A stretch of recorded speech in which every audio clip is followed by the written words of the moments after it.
FOMO, Fear of Missing Out. Dégager la FOMO de notre tête. People get FOMO and I get phobia. Pour faire du e-commerce, c'est de faire des campagnes qu'on appelle FOMO. Mais j'ai une FOMO. Je pense que je suis pas la seule dans ce cas-là. FOMO. FOMO. FOMO. FOMO. FOMO. FOMO. FOMO. FOMO. FOMO.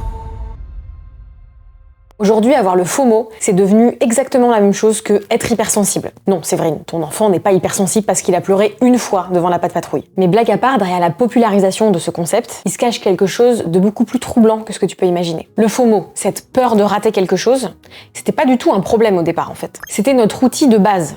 C'était un peu notre boussole. Et puis le marketing s'en est emparé pour nous vendre des air fryers. Et maintenant, on a intégré le FOMO comme un problème personnel à résoudre. Mieux encore, on nous propose le JOMO, la joie de rater. Mais je suis désolée ma douce, ce n'est pas non plus une bonne solution pour te rendre heureuse. Sacré topo Josiane, hein, c'est pas la joie ton truc là. Mais ne t'en fais pas. Je me suis chargée d'aller creuser tout ça et je te propose qu'on aille explorer ça ensemble pour trouver un petit peu plus d'apaisement. Tu me suis ? Il y a un psychologue qui s'appelle Frederick Skinner. Dans les années 50, ce monsieur, il a enfermé des rats dans des boîtes et il leur a appris à appuyer sur des leviers pour recevoir de la nourriture. Jusque-là, il n'y a rien de révolutionnaire, si ce n'est qu'on en fait constamment baver à ces pauvres petites bêtes. Mais là où ça devient intéressant, c'est quand il a commencé à varier ses récompenses. Quand les rats savaient qu'à chaque fois qu'ils appuyaient sur le levier, ils auraient une quantité normale de nourriture, ils appuyaient uniquement quand ils avaient faim. Mais quand ils savaient pas ce qu'ils allaient recevoir, parfois pas de récompense, parfois 5 fois plus que d'habitude, ils se mettaient à appuyer sur le levier machinalement sans cesse. C'est exactement le même principe que les machines à sous. Tu sais jamais si le prochain tour va être le bon, alors tu continues. Et maintenant on va se parler franchement, my girl. Le petit téléphone que t'as dans ta poche ou sur lequel tu regardes cette vidéo, est-ce que ce serait pas exactement une boîte de Skinner ? Cette petite pastille rouge sur les applis, ces notifications aléatoires. Notre téléphone est une putain de machine à sous. Sauf qu'au lieu de miser de l'argent, tu mises ton attention. Et au lieu de gagner des pièces, parfois tu gagnes un like, parfois un commentaire, parfois rien du tout. Mais comme on sait jamais quand est-ce que la récompense va arriver, notre cerveau il nous pousse à vérifier, encore et encore. Il y a littéralement des équipes de neuropsychologues qui travaillent pour Meta, TikTok, Snapchat et j'en passe, pour créer ce qu'on appelle maintenant des dark patterns. Donc c'est des éléments de design qui sont volontairement addictifs. Le scroll infini par exemple sur TikTok. Son inventeur lui-même s'en veut de l'avoir inventé. Les notifications rouges, elles ont été pensées uniquement parce que cette couleur-là déclenche une réaction d'alerte et d'urgence dans ton cerveau. Et ça marche seulement parce que notre cerveau de 2025, il n'a pas encore compris la différence entre une vraie menace pour notre santé et notre survie et une promo qui se termine juste dans 3 heures. Et le plus pervers dans tout ça, c'est que ces stratégies marketing, elles vont cibler encore plus spécifiquement les personnes les plus vulnérables à ce genre de choses. Les ados qui se cherchent, les personnes anxieuses, celles qui ont moins de réserves psychologiques. Et les conséquences que ça a, une baisse de concentration, un sommeil perturbé, une rumination constante. Notre cerveau, il est constamment détourné pour être en manque permanent. Et ce qui est dingue, c'est que ce mécanisme psychologique, il existait déjà bien avant Skinner et ces petites boîtes dans lesquelles il a mis des rats. Parce que nos ancêtres qui ne rataient pas d'informations importantes, c'était ceux qui survivaient le plus longtemps au sein de la bande, quoi. Où trouver du mammouth à becter, comment éviter de se faire croquer un petit bout de fesse par Diego, mon crush d'enfance. Avant, il y a une époque où on pouvait louper grand max les news de notre village. Aujourd'hui, on peut théoriquement louper 8 milliards de vies différentes, 24 heures sur 24. Donc bon, déjà, première info qui fait un petit peu du bien, c'est pas toi qui as quelque chose à régler, c'est tout le système qui s'est construit autour de toi qui te fait croire que t'as un certain dérèglement. Et quand on commence à réaliser tout ça, ce qui peut arriver, c'est qu'on se dise, allez hop, moi, je passe en mode JOMO, je me déconnecte. Sauf que moi, j'aimerais te dire la vérité aussi par rapport à ça.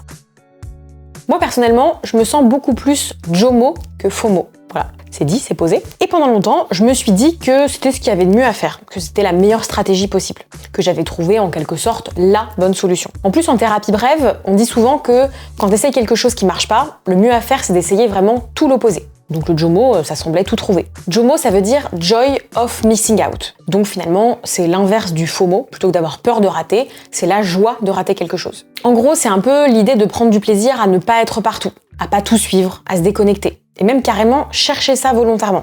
Du coup, c'est la bonne solution, non ? Sauf que c'est pas forcément plus enviable. Parce que dans mon cas, par exemple, je suis arrivée à un stade où je fuis carrément les infos. Je sais que ça m'impacte trop fort émotionnellement, qu'à chaque fois que je vois passer des infos sur différents médias, ça me met mal, ça me crée de l'anxiété. Donc, je préfère le fuir, être dans mon JOMO, la joie de tout rater. Comme ça, je sais que ça m'impacte pas émotionnellement. Et le résultat, c'est que oui, ça me protège, mais ça me coupe aussi du monde, ça me coupe des luttes qui ont lieu pour des sujets qui me tiennent vraiment à cœur. Et c'est un moyen de me protéger, mais c'est surtout un moyen de me couper de ce qui se passe autour de moi. Donc c'est là que j'ai réalisé un truc.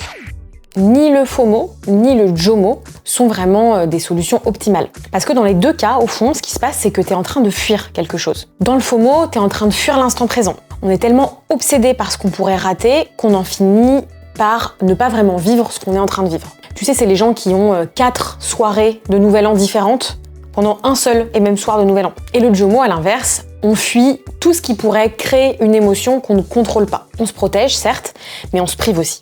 Donc c'est moi, dans ma grotte, qui refuse de regarder les infos. Et devinez quoi ?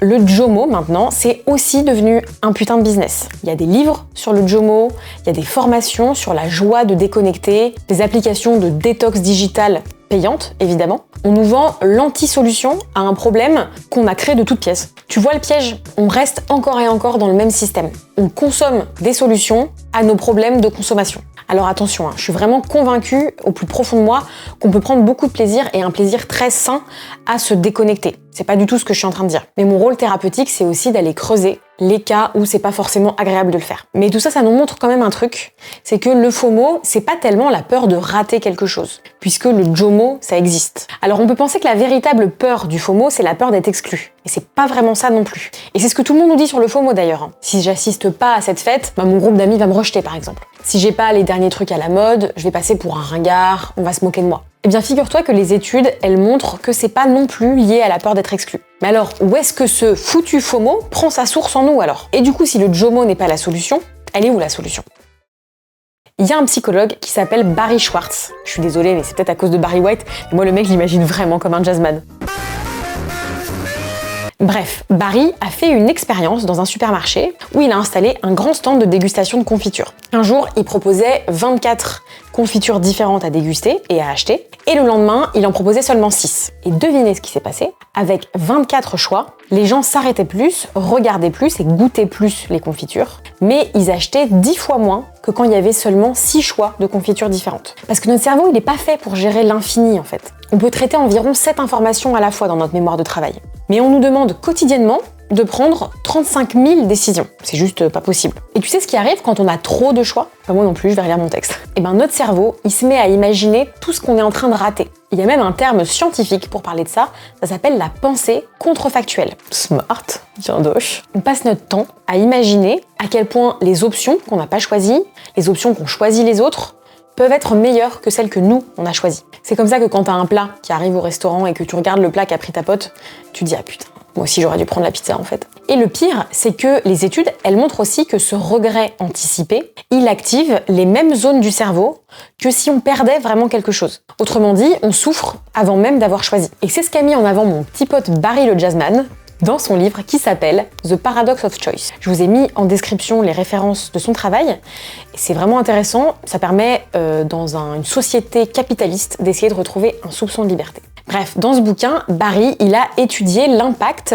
de nos choix de vie par rapport à nos sensations de bonheur. En fait, il y a 2 types de personnes face au choix, d'après Barry. Il y a les maximizers, ceux qui veulent toujours le meilleur, le parfait, et les satisfiers, ceux qui cherchent juste quelque chose de assez bien, de satisfaisant. Et tu sais quoi ? Bon, déjà, on dirait des noms de sextoys, pas vrai ? Mais ce que je voulais surtout dire, c'est que les maximizers ont trouvé des emplois, d'après les études de Barry, des emplois avec des salaires 20% plus élevés que les satisfiers.